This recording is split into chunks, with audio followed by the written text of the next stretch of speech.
যুদ্ধের শুরুতে ইরান বলেছিল চোখের বদলে চোখ, দাঁতের বদলে দাঁত।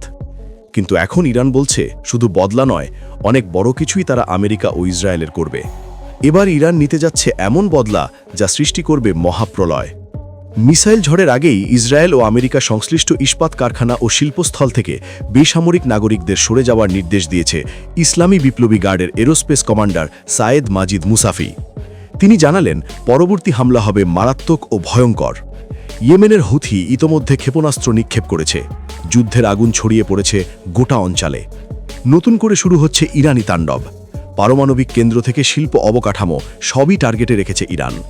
এমন তাণ্ডব চালাবে ইরান যা কেউ কল্পনাতেও আনেনি। এতেই ভয়াবহ ঝুঁকির মুখে বিশ্ব অর্থনীতি সহ পুরো মধ্যপ্রাচ্য। এবার সরাসরি যুদ্ধের পরিসর বাড়ানোর ইঙ্গিত দিল ইরান। একদিকে মার্কিন প্রেসিডেন্ট ডোনাল্ড ট্রাম্প জ্বালানি স্থাপনায় হামলা স্থগিতের ঘোষণা দিয়েছেন, অন্যদিকে সেই সময়ই ইরানের পারমাণবিক ও শিল্প স্থাপনায় হামলা চালিয়েছে আমেরিকার দোসর ইসরায়েল।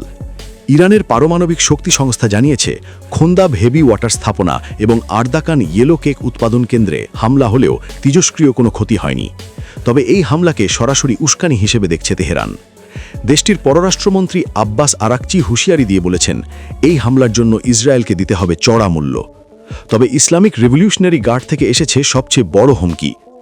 আইআরজিসির এরোস্পেস কমান্ডার সায়েদ মাজিদ মুসাফি স্পষ্ট জানিয়ে দিয়েছেন, এবার আর চোখের বদলে চোখ নীতি নয়, বরং আরও কঠোর প্রতিক্রিয়া আসছে।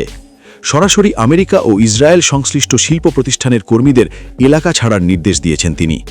বিশেষজ্ঞদের মতে এটি একটি বড় আকারের হামলার আগাম সতর্কবার্তা, যেখানে শুধু সামরিক লক্ষ্য নয়, অর্থনৈতিক ও শিল্প অবকাঠামো টার্গেট হতে পারে। বিশেষজ্ঞরা বলছেন, যদি ইরান আমেরিকা ও তার মিত্রদের অর্থনৈতিক স্থাপনায় হামলা শুরু করে তাহলে এর প্রভাব হবে বৈশ্বিক।